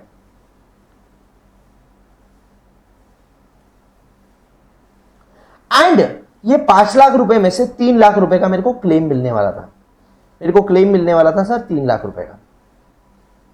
अगर ये क्लेम नहीं मिलता था और ट्रीटमेंट को 5 लाख लग रहे और एम्प्लॉयर ने मेरे को 5 लाख दिया लोन, तो ये इंटरेस्ट को ये लोन पे के इंटरेस्ट को परक्यूजिट नहीं माना जाता था, बराबर। बट अब सिंस आपको 3 लाख रुपए मिल रहे हैं, आपने क्यों 5 लाख रुपए का इंटरेस्ट लोन लिया? 3 लाख रुपए तो आपको क्लेम ही मिल रहा है, तो 2 लाख का लोन लो ना। तुमने 5 लाख का क्यों लिया? मतलब तुमने 3 लाख ज्यादा का लिया। तो ये 3 लाख पे जो डिफरेंशियल इंटरेस्ट रहेगा वो परक्यूजिट रहेगा। तो ये एक्चुअल में जो मैं आपको बोल रहा हूं कि जितना क्लेम मिल रहा है उतने अमाउंट का लोन, उस पे का डिफरेंशियल इंटरेस्ट परक्यूजिट होता है, ऐसा नहीं होता है। उसका एक फॉर्मूला दिया है बुक के अंदर, बट वो फॉर्मूले से हमेशा आंसर इतना ही आता है कि जितना क्लेम है उतने अमाउंट का, जितना क्लेम है उतने अमाउंट का जो लोन है उस पे का डिफरेंशियल इंटरेस्ट आपके हाथों में परक्यूजिट रहता। ये मैंने काफी एग्जाम्स में रिसर्च कर लिया है, काफी एग्जांपल्स में देख लिया है। आपको चाहिए तो वो लिख के रख दो, चाहिए तो वीडियो पीछे करो, आगे लेके जाओ। कार के केस में, मोटर कार के केस में, ठीक है, मोटर कार यूज करने के लिए दिया, तो मोटर कार यूज करने के लिए दिया तो ऊपर वाला पॉइंट नहीं लगेगा क्योंकि उसका स्पेसिफिकली अलग से वैल्यू दिया है। याद रखना मोटर कार की परक्यूजिट जो होती है वो सिर्फ कंप्लीटेड मंथ्स के लिए होती है, मतलब 2 महीने और 3 दिन के लिए या 2 महीने 28 दिन के लिए आपको कार दिया तो परक्यूजिट सिर्फ 2 महीने का लगेगा। पहली बात आपको देखना है, देखो कार के क्या क्या खर्चे होते हैं सर? एक खर्चा होता है उसके ड्राइवर का, दूसरा खर्चा होता है पेट्रोल का, तीसरा खर्चा होता है, पहला खर्चा होता है गाड़ी का पेट्रोल मेंटेनेंस वगैरह, दूसरा ड्राइवर और तीसरा कार का खुद का डिप्रिसिएशन। ये 3 खर्चे हैं, ठीक है। गाड़ी एम्प्लॉयर की, अरे अरे अरे गाड़ी एम्प्लॉयर की है, खर्चा भी एम्प्लॉयर ही कर रहा, मतलब पेट्रोल भी वही डाल रहा, और एम्प्लॉय उसको पूरा का पूरा खुद के पर्सनल पर्पस के लिए लेके जा रहा, घर पे लेके जा रहा, बीवी को शॉपिंग को लेके जा रहा, बच्चों को स्कूल में छोड़ने को लेके जा रहा। मतलब क्या है, पूरा का पूरा कंपनी का पैसा और पूरा का पूरा फायदा है एम्प्लॉय का। तो वो केस में बोलते हैं एक्चुअल एक्सपेंडिचर जितना कार पे है, ड्राइवर दिया है तो उसकी सैलरी, डेप्रिसिएशन कार का एट द रेट ऑफ 10%, और अगर कार कंपनी की खुद की नहीं है, कंपनी ने रेंट पे लाई हुई है तो रेंट, ठीक है। एक्सपेंसेस जो रिकवर करते हैं एम्प्लॉय से, ये सारे में से वो माइनस करना है। और याद रखना ये जो ड्राइवर की सैलरी है, ये जो ड्राइवर की सैलरी है इस पे कोई 10% 900 रुपए पर मंथ की लिमिट नहीं है। क्यों सर ऐसा क्यों बोल रहे हैं? क्योंकि आगे अपन जब देखेंगे ना कि अगर ड्राइवर की सैलरी है तो 900 रुपए पर मंथ का ही परक्यूजिट हो सकता है, ये लिमिट है। बट गाड़ी एम्प्लॉयर की, खर्चा एम्प्लॉयर का, और फुल्ली पर्सनल पर्पस के लिए यूज हो रहा है, सॉरी फुल्ली पर्सनल पर्पस के लिए, सेकंड वाला बता रहा हूं मैं आपको, तो वो केस में सैलरी ड्राइवर की, तो वो ड्राइवर की सैलरी पे 900 रुपए का लिमिट नहीं है। एक और केस आता गाड़ी एम्प्लॉयर की, पहला वाला खर्चा भी एम्प्लॉयर का और गाड़ी यूज हो रही है ऑफिशियल पर्पस के लिए, तो भाई मेरे हाथ में गाय को परक्यूजिट, गाड़ी तेरी, खर्चा तेरा और काम भी तेरा ही तो कर रहा मैं, तो मेरे हाथ में परक्यूजिट नहीं। गाड़ी तेरी, खर्चा तेरा, बट काम मैं अपना कर रहा, तो गाड़ी से रिलेटेड सारे खर्चे, डेप्रिसिएशन, एक्सपेंडिचर, ड्राइवर की सैलरी अगर ड्राइवर दिया है, ये पूरा का पूरा मेरे हाथ में टैक्सेबल होना चाहिए, और यहां पे ड्राइवर की सैलरी पे लिमिट नहीं रहती। तीसरा केस आता है गाड़ी एम्प्लॉयर की, खर्चा भी एम्प्लॉयर का, बट ये गाड़ी को 50-50 यूज कर रहा है, तो वो केस में डिपेंड करेगा गाड़ी की सीसी कितनी है। अगर 1600 सीसी या उससे कम है तो 1800 रुपए पर मंथ गाड़ी का परक्यूजिट वैल्यू, और अगर गाड़ी के साथ ड्राइवर दिया है तो 900 रुपए से ऐड कर दो, 2700 रुपए पर मंथ। और 1600 सीसी के ऊपर की बड़ी गाड़ी है तो 2400 रुपए पर मंथ गाड़ी का परक्यूजिट, और अगर ड्राइवर दिया है तो 900 रुपए पर मंथ, 3300 रुपए पर मंथ। यहां पे याद रखना कि ड्राइवर की सैलरी कितनी है उससे फर्क नहीं पड़ता, ड्राइवर का जो परक्यूजिट है वो 900 रुपए पर मंथ का ही रहेगा। और इसीलिए ऊपर मैंने बोला था कि no limit on driver salary. ये वाले दूसरे केस में ड्राइवर की सैलरी पे कोई लिमिट नहीं रहेगा, बट तीसरे केस में ड्राइवर की सैलरी पे लिमिट रहेगा 900 रुपए पर मंथ। ये कौन सी बात थी? गाड़ी एम्प्लॉयर की, खर्चा एम्प्लॉयर का, 50-50 यूज कर रहे हैं। उसके बाद में चौथा आता है गाड़ी एम्प्लॉयर की। इस केस में एम्प्लॉय बन गया खुददार, खर्चा एम्प्लॉय ने खुद ने किया और 50-50 पर्पस के लिए यूज कर रहा है। तो इन दैट केस अगर गाड़ी 1600 सीसी या उससे कम की रही तो 600 रुपए पर मंथ गाड़ी का परक्यूजिट, 1600 सीसी के ऊपर से रही तो 900 रुपए पर मंथ गाड़ी का परक्यूजिट, 900 रुपए ड्राइवर का ऐड करना है, ये तो पक्का है। तो अभी आपको क्या करना है मैं आपको बताता हूं। आपको ये फिगर्स याद रखने की है, 1800 रुपए, 2400 रुपए, कब? एम्प्लॉयर की गाड़ी, खर्चा एम्प्लॉयर का, गाड़ी एम्प्लॉयर की, खर्चा एम्प्लॉय का, और 50-50 यूज हो रहा है तो 600 रुपए 900 रुपए, 600 रुपए 900 रुपए, और साथ में ड्राइवर दिया तो 900 रुपए और जोड़ देना हर केस में, यहां पे भी, यहां पे भी, यहां पे भी, यहां पे भी। ठीक है, तो फिगर आप कौन सा याद रखेंगे, कौन सा याद रखने वाले हो? ये 1 2 3 और 4, 1800, 2400, 600, 900। ठीक है, ऑब्वियसली अगर ये खर्चा एम्प्लॉय खुद कर रहा तो परक्यूजिट का वैल्यू कम रहेगा एम्प्लॉय के हाथ में। पांचवा केस है गाड़ी एम्प्लॉय की, खर्चा एम्प्लॉयर कर रहा, तो इन दैट केस परक्यूजिट कितना रहेगा एम्प्लॉय के हाथ में? गाड़ी 50-50 यूज हो रही है। ये तीसरा, चौथा और पांचवा पॉइंट बहुत इंपॉर्टेंट है। तो इन दैट केस वो बोलता है कि जितना खर्चा एम्प्लॉयर ने किया उतना माइनस कर देना उसमें से, क्या माइनस क्या करना, जो तीसरे पॉइंट में आपने याद किया था। गाड़ी 1600 सीसी या उससे नीचे रही तो 1800 रुपए, गाड़ी 1600 सीसी या के ऊपर रही तो 2400 रुपए, 1800, 2400 रुपए। ये माइनस करना है, ये माइनस करना है actual incurred expenditure incurred less, ये रिड्यूस करना है। 1800 रुपए माइनस करने के हैं, 2400 रुपए माइनस करने के, समझे क्या? 6th और 7th केस कोई काम का है नहीं, पढ़ना मत।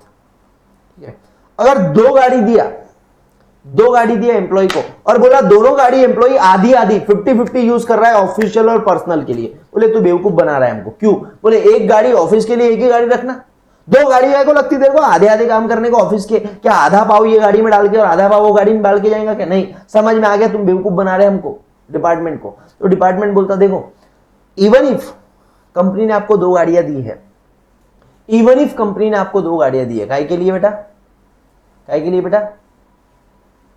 ऑफिशियल और पर्सनल पर्पस दोनों के लिए, पार्टली ऑफिशियल पार्टली पर्सनल। तो हम एक ही गाड़ी को पार्टली ऑफिशियल और पार्टली पर्सनल मानेंगे, दूसरे गाड़ी को फुल्ली पर्सनल मान के वो हिसाब से परक्यूजिट निकालेंगे। अब किसको पार्टली ऑफिशियल पार्टली पर्सनल मानना है, किसको फुल्ली पर्सनल मानना है, ये आप पे छोड़ा है। एम्प्लॉय के पास मतलब असेसी के पास ये चॉइस है। इससे रिलेटेड एक क्वेश्चन मैंने वापस से टैक्स की बुक में एररलेस टैक्सेशन में डाले हुआ है, आप देख लेना। जजेस वजेस को देते एग्जाम्प्ट है, transport allowance chairman UPSC exempt है, कोई बड़ी बात नहीं है। ठीक है, ओके। उसके बाद फ्री कंसेशनल फूड दिया तो क्या? सर देखो, कॉफी टी जो ऑफिस आवर्स में दी जाती है, वर्किंग आवर्स में, उसको परक्यूजिट नहीं मानते। मील जो ऑफिस में प्रोवाइड करते हैं वो केस में परक्यूजिट कितना रहता? तो वो केस में परक्यूजिट रहता cost to employer in excess of 50 रुपए minus amount recovered. Cost to employer, employer को खाने की कॉस्ट कितनी लग रही, मान के चलो एम्प्लॉयर ने 300 रुपए वाली थाली लिया, एम्प्लॉयर ने 300 रुपए वाली थाली लिया और उसमें से एम्प्लॉय से रिकवर किया 100 रुपए, तो 300 माइनस 100, 200 रुपए कॉस्ट हो गई एम्प्लॉयर को, बराबर ना? 200 रुपए कॉस्ट हो गई ना, तो 50 रुपए तक माफ है, 50 के ऊपर का टैक्सेबल है। तो 200 रुपए एम्प्लॉयर की कॉस्ट, 200 में से 50 माइनस कर दो, 150 रुपए का परक्यूजिट हो जाएगा भैया, 150 रुपए का सर हो जाएगा परक्यूजिट। तो याद रखना, एम्प्लॉयर के लिए जो खर्चा हो रहा है, देखो अगर एम्प्लॉयर ने 100 रुपए रिकवर किए एम्प्लॉय से, तो ऑब्वियसली उसके लिए वो खर्चा नहीं हो रहा। तो एम्प्लॉयर का जो भी खर्चा हो रहा है उसमें से 50 माइनस कर दो, बचा हुआ एम्प्लॉय के हाथों में परक्यूजिट रहेगा। आई रिपीट, फूड के केस में एम्प्लॉयर का जो भी खर्चा हो रहा है उसमें से 50 रुपए माइनस कर दो। सर एम्प्लॉय से रिकवर किया, ऑब्वियसली अगर एम्प्लॉय से रिकवर किया तो वो एम्प्लॉयर का खर्चा नहीं हुआ। उसके बाद में है कि अगर एम्प्लॉय ऑफिशियल टूर पे जाता है एंड वो अपने फैमिली मेंबर्स को साथ में ले जाता है, तो ऑब्वियसली जो एम्प्लॉय खुद का है खर्चा, उसका खर्चा तो कंपनी उठाएंगी, वो परक्यूजिट नहीं है। बट वो फैमिली मेंबर जो एडिशनल हुआ उसका खर्चा भी कंपनी उठाई, तो उस पे जो कंपनी ने खर्चा किया वो आपका परक्यूजिट रहेगा। दूसरा केस आता है यहां पे, अगर आप कोई ऑफिशियल टूर पे गए, आपकी गोवा में मीटिंग थी वेडनेसडे थर्सडे, आपको लगा यार चलो ठीक है कल थर्सडे की मीटिंग एक्सटेंड हो गई, फ्राइडे हो गया, आपको लगा यार सैटरडे संडे तो ये कहाँ जाते, तो आप वही रहे। अब ऑब्वियसली कंपनी आपको ऐसा तो बोलेंगी नहीं कि होटल खाली करो, तुम अपना होटल करवाओ, तो 2 दिन के पैसे भी कंपनी के ही कार्ड से स्वाइप हुए, तो बोलते ठीक है ना। जो एक्सटेंडेड पीरियड है उसके लिए जो भी खर्चा लगा वो आपके हाथों में एज अ परक्यूजिट टैक्सेबल होगा, ठीक है। FMV in case of ESOP और इक्विटी शेयर्स, तो बोलते हैं FMV on exercise date minus FM amount paid by employee. Exercise date की एफएमवी लेना है, ऑफर डेट की नहीं, ऑफर डेट की नहीं। जो दिन आप ईएसओपी का ऑप्शन एक्सरसाइज करते हो वो दिन का एफएमवी माइनस उसमें से जितना आपसे रिकवर किया है, ये अमाउंट आपके लिए परचेज्ड हो जाएगा और ये टैक्सेबल रहेगा उस प्रीवियस ईयर में जिस प्रीवियस ईयर में आपको अलॉट किया गया था, ठीक है। अब बहुत इंपॉर्टेंट आते हैं दो चीजें, मेडिकल फैसिलिटी। मेडिकल फैसिलिटी की एक बात हम पढ़ चुके हैं कि अगर आपको फिक्स मेडिकल अलाउंस मिला तो वो पूरा का पूरा टैक्सेबल होता है, ठीक है। एक बार देख लो, दो पार्ट में डिवाइड किया है इसको हमने, part A in India, part B outside India. Part A in India, part B outside India. तो इन इंडिया के अंदर अगर आपका ट्रीटमेंट होता है एम्प्लॉयर के खुद के हॉस्पिटल में या किसी गवर्नमेंट हॉस्पिटल में या किसी प्राइवेट हॉस्पिटल में, अगर अगर अगर गवर्नमेंट ने अपने एम्प्लॉयज के लिए कोई प्राइवेट हॉस्पिटल रिकमेंड किया है तो वो प्राइवेट हॉस्पिटल में होने वाला ट्रीटमेंट। और चौथा, वो हॉस्पिटल जो प्रिंसिपल चीफ कमिश्नर या chief commissioner of income tax approve करता है। यहां चार जगहों पे अगर आपका ट्रीटमेंट हुआ तो परक्यूजिट नहीं रहेगा, और इसके अलावा कोई और जगह पे ट्रीटमेंट हुआ और वो पैसे एम्प्लॉयर ने दिए एम्प्लॉय के बिहाफ पे, जैसे आपका फैमिली डॉक्टर का पेमेंट एम्प्लॉय ने किया, नर्सिंग होम में गए, नर्स आई आपके घर पे, आपको नर्स लगती, तो वो केस में उसको जो भी पैसा दिया जाता, कौन आप देंगे वो, अरे आपने दिया तो परक्यूजिट की बात ही नहीं आती। और वो नर्स को पैसा अगर एम्प्लॉयर ने दिया तो वो आपके हाथ में पूरा का पूरा टैक्सेबल रहेगा। इसके पहले एग्जम्पशन हुआ करता था 10,000 रुपए पर साल का, अब वो एग्जम्पशन हट चुका है। फिक्स्ड मेडिकल अलाउंस अब टैक्सेबल होता है, सॉरी ये 15,000 का हुआ करता था पहले, फिक्स्ड मेडिकल अलाउंस पहले एग्जम्प्ट हुआ करता था, अब पूरा का पूरा टैक्सेबल है, ठीक है, ओके। दूसरा, ये बात आ गई सर इंडिया के अंदर। इंडिया के बाहर, अगर इंडिया के बाहर आप इलाज के लिए जा रहे हो तो तीन टाइप के खर्चे हो सकते हैं, एक तो सर ट्रैवलिंग का, दूसरा सर वहां रहने का, और तीसरा सर वहां इलाज का, ठीक है ना। Travelling, stay plus treatment. अब सर पेशेंट अकेला तो फॉरेन जाएगा नहीं, ठीक है ना, मान के चलो आप बीमार पड़ गए तो आप अकेले जाओगे क्या, बोले ठीक है ना मैं अकेला ही अमेरिका जाके आता ट्रीटमेंट लेके आता, नहीं, आपके साथ आएंगे खूबसूरत सी नर्स जिसको मेडिकल अटेंडेंट बोलते हैं, लड़का भी हो सकता है, ठीक है। जब मैं ऐसे बोलता ना तो मेरी बहन ऐसे देखती मेरे को, बोले तू रेसिस्ट है, रेसिस्ट ही बोलते हैं, रेसिस्ट नहीं है, हाँ जेंडर डिस्क्रिमिनेशन करते, बोले ठीक है भाई, अभी मैं तो ऐसा बोला नहीं कुछ। हाँ तो देखो, ट्रीटमेंट का खर्चा और स्टे का खर्चा एग्जम्प्ट रहेगा जितना आरबीआई ने अप्रूव किया है, और ट्रैवलिंग का जो खर्चा है वो ट्रैवलिंग का खर्चा एग्जम्प्ट रहेगा अगर वो एम्प्लॉय का ग्रॉस टोटल इनकम, ये एक्सपेंडिचर माइनस करने के पहले, ये ट्रैवलिंग का एक्सपेंडिचर माइनस करने के पहले उसका ग्रॉस टोटल इनकम अगर 2 लाख या उससे कम रहा तो वो भी अमाउंट उसके हाथ में एग्जम्प्ट हो जाएगा, ठीक है। ट्रीटमेंट और स्टे का एग्जम्प्ट रहेगा जितना आरबीआई ने परमिट किया है। जैसे समझो आपको ट्रीटमेंट के लिए मिला 1.5 लाख रुपया, आरबीआई ने बोला मैक्सिमम 1 लाख रुपए तक का एग्जम्पशन देंगे तो 50,000 रुपए आपके हाथ में टैक्सेबल हो जाएंगे, ठीक है, ओके। फिक्स मेडिकल अलाउंस पूरा का पूरा टैक्सेबल। अगर हेल्थ इंश्योरेंस या मेडिकल इंश्योरेंस लिया जाता है तो वो भी एग्जम्प्ट होता है। हेल्थ इंश्योरेंस या मेडिकल इंश्योरेंस अगर एम्प्लॉय का लेता है एम्प्लॉयर तो वो एम्प्लॉय के हाथों में एग्जम्प्ट होता है, बट लाइफ इंश्योरेंस टैक्सेबल होता है, ये लिख के रखो।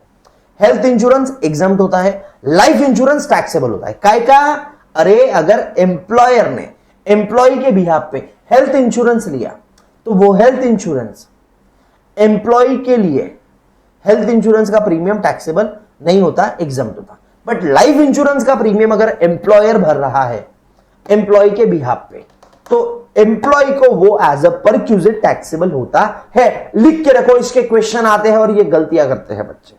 Life insurance premium of employee paid by employer taxable perquisite. Family में क्या क्या आता है ये दिए हुआ है, ठीक है। फिर आती है सर बात फ्री एजुकेशन की। फ्री एजुकेशन में देखो क्या क्या है सेग्रीगेशंस। एम्प्लॉयज को ट्रेनिंग दे रही है कौन, कंपनी, तो हो क्या नया कर लिए, ये जो ट्रेनिंग दे रहे तुम हमको इसलिए दे रहे ताकि हम बराबर से काम कर पाए, टैक्स नहीं लगेगा, हमारे लिए कोई फायदा नहीं हुआ, ऐसा एम्प्लॉय बोलता। फैमिली मेंबर्स को एजुकेशन दिया जा रहा है कंपनी के बिहाफ पे, पूरा का पूरा टैक्सेबल रहेगा। और बच्चों को अगर एजुकेशन दे रही है तो वो टैक्सेबल रहता, बट 1,000 रुपए पर मंथ पर चाइल्ड एग्जम्पशन रहता। ₹1000 पर मंथ पर चाइल्ड एग्जाम्शन रहता है। एंड यहां पे नंबर ऑफ चाइल्ड की लिमिट्स नहीं है, यहां पे नंबर ऑफ चाइल्ड की लिमिट नहीं है, क्योंकि ये एजुकेशन की बात कर रही है और आप सब लोग जानते हैं पढ़ेगा इंडिया तभी तो बढ़ेगा इंडिया। तो बोले यहां पे एजुकेशन के केस में कोई रिस्ट्रिक्शन मत लगाओ। अगर बच्चे को स्कॉलरशिप देता है एम्प्लॉय के बच्चे को अगर एम्प्लॉयर स्कॉलरशिप देता है, तो भैया मेरे बच्चे को मान के मैं समझ लो किसी कंपनी में काम कर रहा है, उस कंपनी में एक कंपटीशन हुआ, सबसे होनहार बच्चा और अपना बच्चा तो एकदम स्मार्ट ही रहेगा, ऑब्वियस है ना, अपन स्मार्ट तो भी स्मार्ट, और उसको मिल गई स्कॉलरशिप। तो क्या वो मेरी कंपनी ने उसको स्कॉलरशिप इसलिए दी क्योंकि वो मेरा पुट्टा है? नहीं, वो होनहार है, तो वो मेरे हाथों में परक्यूजिट नहीं हो सकता। सिंपल, क्लियर है सर। हाँ, लीव ट्रैवल कंसेशन, एलटीसी कहा जाता है इसको। थोड़ा सा चैप्टर बाकी है 2 पेज का, थोड़ा सब्र रखे। हेलो, अभी देख तो, अभी ठीक है, चलिए। कुछ टेक्निकल इश्यूज थे, चलिए स्टार्ट करते हैं वापस। Value of leave travel concession in India. Leave travel concession, ध्यान से देखो, ट्रैवल का कंसेशन है, लीव्स पे, आप छुट्टियों पे घूमने जा रहे हो तो ट्रैवलिंग का जो भी पैसा आपको मिलता है उसमें से एग्जम्पशन है। ट्रैवलिंग के अलावा जो खर्चे करते हैं आप और कंपनी आपको उसका रीइंबर्समेंट देती है, वो खर्चों का एग्जम्पशन नहीं मिलेगा। एग्जम्पशन सिर्फ ट्रैवलिंग का मिलेगा, ट्रैवलिंग का पैसा मतलब टिकट का पैसा, ठीक है, ओके।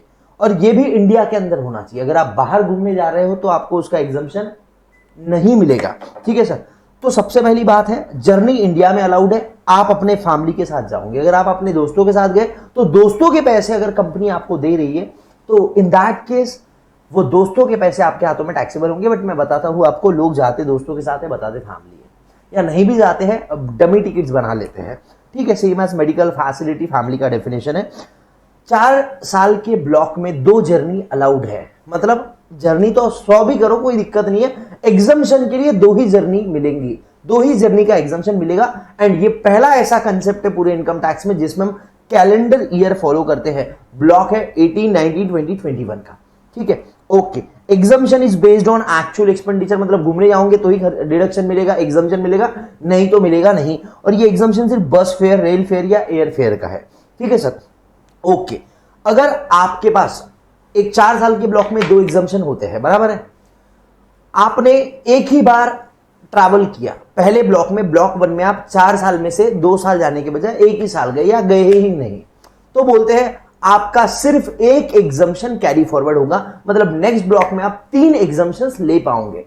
एंड जो कैरीड फॉरवर्ड एग्जम्पशन है वो आपको पहले कैलेंडर ईयर में ही मिलेगा नेक्स्ट ब्लॉक के, ठीक है, okay, first calendar year of the next block. तो सर एग्जम्पशन कितना है? अगर आप बाय एयर जर्नी कर रहे हो तो इकोनॉमी क्लास और amount spend which ever is lower. अगर आप बाय ट्रेन कर रहे हो तो फर्स्ट क्लास और amount spend which ever is lower. अगर आप रोड से जर्नी कर रहे हो जब ट्रेन अवेलेबल है, मतलब पुणे से गोवा ट्रेन है, पर हमने बोला भैया अपन थोड़ी पुणे से गोवा ट्रेन से जाएंगे, मतलब बाय रोड ट्रिप मारते हैं, तो वो केस में बोले तुम जाओ कोई दिक्कत नहीं है, बट हम तुमको एग्जम्पशन ट्रेन का ही देंगे, मतलब सेम एज टू। और अगर रेलवे है नहीं अवेलेबल बट पब्लिक ट्रांसपोर्ट है, तो पब्लिक ट्रांसपोर्ट जो बसेस है, एसटी बसेस है, उसके डिलक्स फेयर या अमाउंट स्पेंड का एग्जम्पशन मिल जाएगा। क्लब एक्सपेंडिचर कोई खास काम का है नहीं, इसको इग्नोर कर दो। सिर्फ बात ध्यान में रखना कि अगर क्लब के लिए कोई खर्चा होता है, इंक्लूडिंग एनुअल फीस जो एम्प्लॉय के बिहाफ पे इनकर करता है, वो माइनस उसमें से जो भी क्लब का एक्सपेंडिचर ऑफिशियल पर्पस के लिए हुआ उतना अमाउंट माइनस कर दो, बचा हुआ अमाउंट टैक्सेबल हो जाएगा। याद रखना, हेल्थ क्लब, स्पोर्ट फैसिलिटीज मतलब स्पोर्ट्स क्लब, ये क्रिकेट क्लब्स होते हैं, हेल्थ क्लब मतलब जिम्स, जिम्नाजियम वगैरह वगैरह वाले, तो उसको परक्यूजिट नहीं मानते। मतलब अगर कंपनी आपके जिम का पैसा दे रही है तो वो आपके हाथों में परक्यूजिट बोल के टैक्सेबल नहीं होगा। फिर अगर कोई कंपनी इनिशियल लाइसेंस फी पे करती है फॉर एक्वायरिंग कॉर्पोरेट मेंबरशिप, तो वो किसी भी एम्प्लॉय के हाथों में टैक्सेबल नहीं हो सकता, क्योंकि वो किसी पर्टिकुलर एम्प्लॉय के लिए किया हुआ खर्चा नहीं रहता। अब coming on to the most important thing, this was the amendment carried out. अगर कोई ऐसा एम्प्लॉयर है जो ट्रांसपोर्ट बिजनेस में है, कोई ऐसा एम्प्लॉयर है जो गुड्स या ट्रांसपोर्ट के बिजनेस में, और वो एम्प्लॉयर अपने एम्प्लॉयज को फ्री टिकट्स देता है या फ्री ट्रांसपोर्टेशन करवाता है उसके गुड्स का, तो इन दैट केस फ्री और concessional tickets by employer engage in goods और पैसेंजर्स ट्रांसपोर्ट बिजनेस, तो इन दैट केस जो टिकट रहेगा जो पब्लिक को ऑफर करता है एम्प्लॉयर, वो एम्प्लॉय के हाथों में परक्यूजिट रहेगा। बट याद रखना, एयरलाइंस और रेलवेज इनके एम्प्लॉयज के लिए अगर इनके एम्प्लॉयर टिकट्स इनको फ्री में देते हैं, इनका सामान फ्री में ले जाते हैं, तो वो परक्यूजिट नहीं रहेगा। मतलब बचा सिर्फ बस वाले, बस ट्रांसपोर्ट वाले, ठीक है ना। हाँ, तो ये ध्यान में रखना, ये बहुत इंपॉर्टेंट पॉइंट है मेरे हिसाब से। As per me this is very important, ठीक है। अब अभी जो हमने सारे परक्यूजिट्स पढ़ लिए ना, सारे दुनिया के तरह तरह के परक्यूजिट्स पढ़ लिए, अब ये सारे परक्यूजिट्स सारे एम्प्लॉयज को नहीं मिलते। बताओ, क्या कंपनी मेरे को घर देंगी? मैं 40,000 रुपए का एम्प्लॉय हूं, छोटा सा गरीब आदमी, मेरे को घर नहीं देंगी। बट अगर मेरे को घर उन्होंने दिया, तो इसका मतलब क्या है मालूम है? सर, कुछ ना कुछ प्लानिंग चल रही है, कुछ ना कुछ गड़बड़ अंदर चल रही है। तो उसमें उन्होंने क्या कर दिया? उन्होंने बोल दिया कि ये परक्यूजिट्स है, ये सिर्फ स्पेसिफाइड एम्प्लॉयज को ही रहेंगे। तो देखो, perquisite taxable only to specified employees. अब सर, स्पेसिफाइड एम्प्लॉयज क्या है? ये डेफिनेशन नीचे दी है। कौन से परक्यूजिट्स सिर्फ स्पेसिफाइड एम्प्लॉयज को टैक्सेबल होते हैं? मतलब जो नीचे दिए परक्यूजिट्स है, ये परक्यूजिट्स आपको दिखे तो आप पहले चेक करना कि क्या ये आदमी स्पेसिफाइड एम्प्लॉय है। अगर स्पेसिफाइड एम्प्लॉय है तो ही उसको टैक्सेबल होगा। और इसका एक बेहतरीन क्वेश्चन हमारे एररलेस टैक्सेशन की बुक में है, चाहिए तो आप जाके रेफर कर सकते हैं। Provision of sweeper, gardener, watchman या पर्सनल अटेंडेंट। बोले तो सर्वेंट वाला। दूसरा, गैस, इलेक्ट्रिसिटी, वाटर, गैस, ठीक है। उसके बाद में टिकट्स, उसके बाद में मोटर कार, और उसके बाद में एजुकेशन। ये 5 चीजें हैं। अब इसको आप इसका न्यूमेरिक बना लेना, कोई दिक्कत नहीं है उसमें। ये 5 चीजें हैं जिसको ऐसे अपन बना लेते हैं, TEM,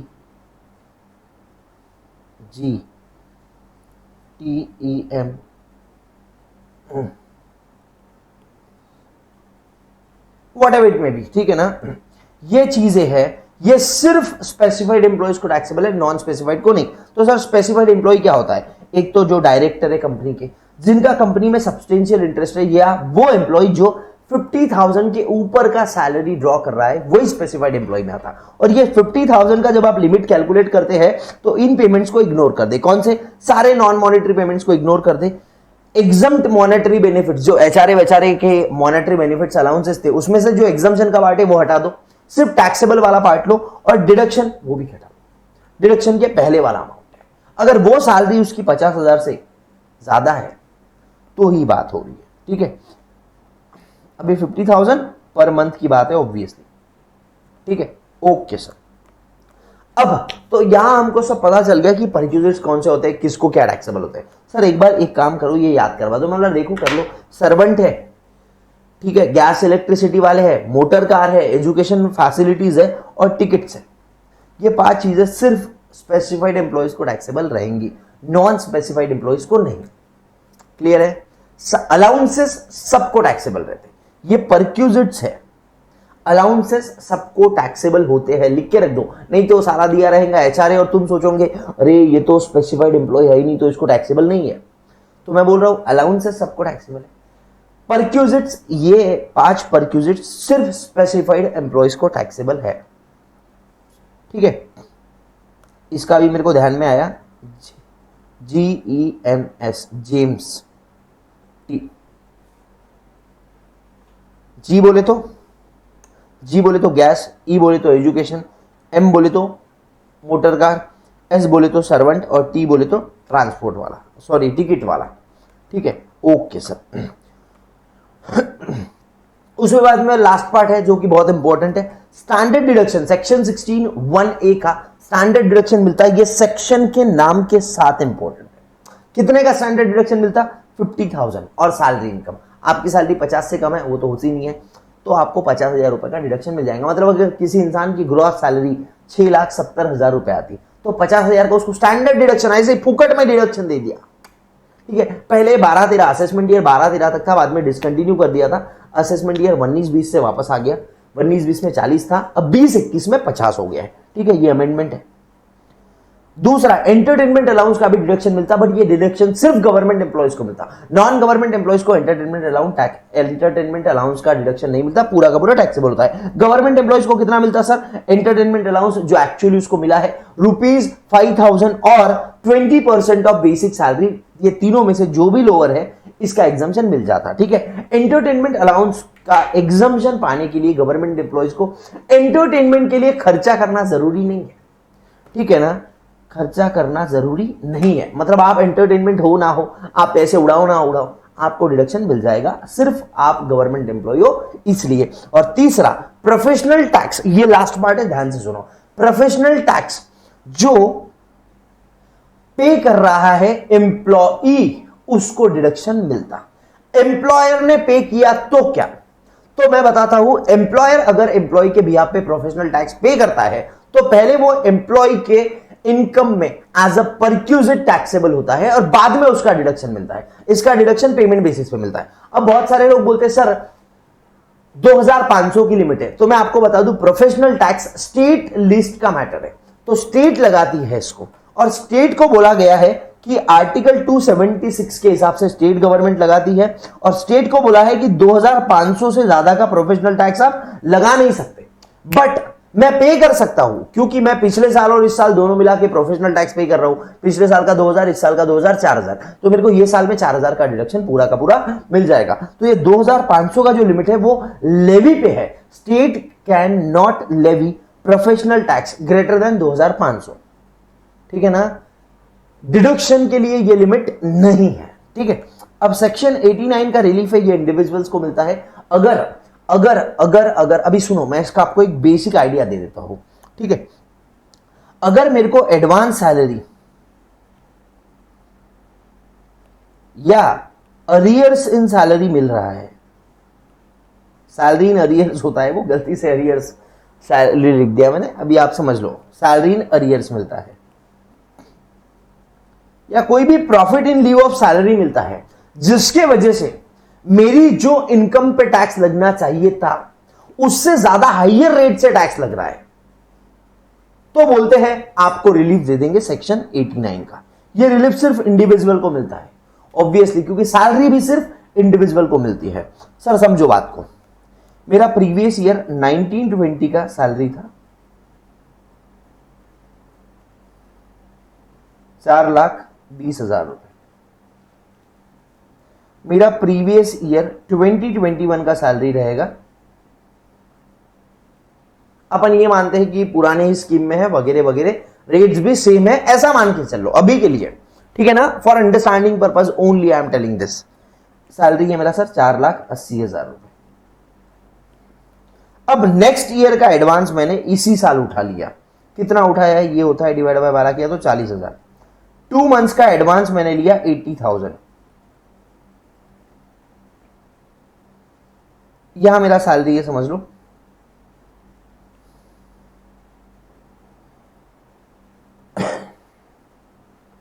5 लाख रुपए,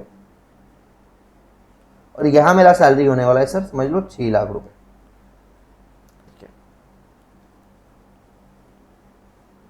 यहां पे भी मेरा सैलरी रहेगा सर समझ लो 5 लाख रुपए। तो अब क्या हुआ, मैंने 2 महीने का समझ लो, मैंने 1 लाख रुपए का नेक्स्ट ईयर की सैलरी का एडवांस उठा लिया, एडवांस सैलरी है ये मेरी, तो मेरे को इस साल टैक्स लग जाएगा 6 लाख रुपए पे, और नेक्स्ट ईयर मेरे को टैक्स लगेगा सिर्फ 4 लाख रुपए पे। अब इसको आगे छोड़ दो, ये 1 लाख को देखो, ये 1 लाख कितने परसेंट पे टैक्सेबल होगा सर? अगर ये 1 लाख प्रीवियस ईयर 1920 में 2021 में मिलता था ना, तो इस पे टैक्स नहीं लगता था, ये मान के कि रिबेट है। बट सिंस ये 1 लाख रुपए मेरे को प्रीवियस ईयर 1920 में मिला। इसके वजह से मेरी 5 लाख की इनकम पे जो इनकम टैक्स जीरो होने वाला था, टैक्स जो मेरा नील होने वाला था, उस पे अब मेरे को 6 लाख रुपए पे पूरा का पूरा टैक्स लग गया। ये 1 लाख रुपए पे 20% तो लगा ही, प्लस पुरानी इनकम पे भी 5% लगा इसके वजह से। तो मैंने बोला भैया मेरे को काय को तकलीफ दे रहे, ये तो तुम्हारी प्रोविजंस है, एडवांस सैलरी लिया तो, बट क्या ये सैलरी मेरी इस साल की है? मैंने बोला नहीं, मेरी अगले साल की है भाई, मेरे घर पे शादी है, मैंने पैसे एडवांस में उठाए, प्लीज माफ करो। ठीक है, रिलीफ देंगे तेरे को। तो उसकी बात यहां पे कर रहे हैं, तो बोलते हैं तेरे को ये रिलीफ दे देंगे।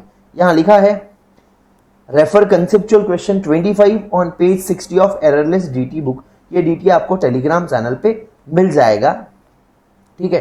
टेलीग्राम चैनल का नाम है प्रणव सांडक एकेडमी, ठीक है। उसके बाद में ये कुछ ये आते हैं basically leave salary, gratuity, pension. आप चाहो तो इसको एक बार पढ़ सकते हो रिवीजन के लिए, बट ये बहुत सिंप्लीफाइड वे में दिया है। इतना अगर आपने पढ़ लिया, इतना, टू बी वेरी ऑनेस्ट मेरे को कभी लगता नहीं कि इसमें से क्वेश्चन इंस्टीट्यूट डायरेक्टली पूछेगा। हो सकता है इंस्टीट्यूट नंबर बेस्ड या फिगर बेस्ड या ऐसा थोड़ा सा केस बना के क्वेश्चन पूछ ले, जो कि आपको इसके अंदर पूरा कवर हो जाएगा। ये बेहतरीन तरीके से चार्ट दिया है जिसमें सारी चीजें कवर्ड है। लीव सैलरी, ग्रेच्युटी, पेंशन, बहुत सिंपलेस्ट वे में दिया है। रिट्रेंचमेंट कंपेंसेशन, ये आप पढ़ना है पढ़ लो, नहीं पढ़ना है मत पढ़ो। कंपेंसेशन वीआरएस का पढ़ना है पढ़ो, नहीं पढ़ना है मत पढ़ो। एनपीएस का पढ़ना, एनपीएस अपन सेक्शन 80 सीसी डी में पढ़ेंगे, तो ये एनपीएस आप पढ़ के रख देना। इसमें एक अमेंडमेंट भी आया है कि 14% ऑफ सैलरी जो 80 CC D to employer's contribution का डिडक्शन मिलता है। अगर गवर्नमेंट एम्प्लॉयज हो आप, तो आपको 14% का लिमिट हो गया है, जो पहले 10% था। तो आप ये पढ़ना, मैं आपको एनपीएस पूरा का पूरा डिडक्शंस में पढ़ाऊंगा 80 सीसीडी 2 के साथ, तब मैं आपको यहां पे लेके आऊंगा। तो यहां अपना सैलरी समाप्त होता है। उम्मीद करता हूं पसंद आया होगा। अगर पसंद आया तो वीडियो को लाइक करना और चैनल को सब्सक्राइब करना, प्लस शेयर भी कर देना। Thank you very much, bye bye, take care, love you all. This was CA Pranav Sandak for salaries, ठीक है। थोड़ी देर में अपन हाउस प्रॉपर्टी भी पढ़ लेंगे।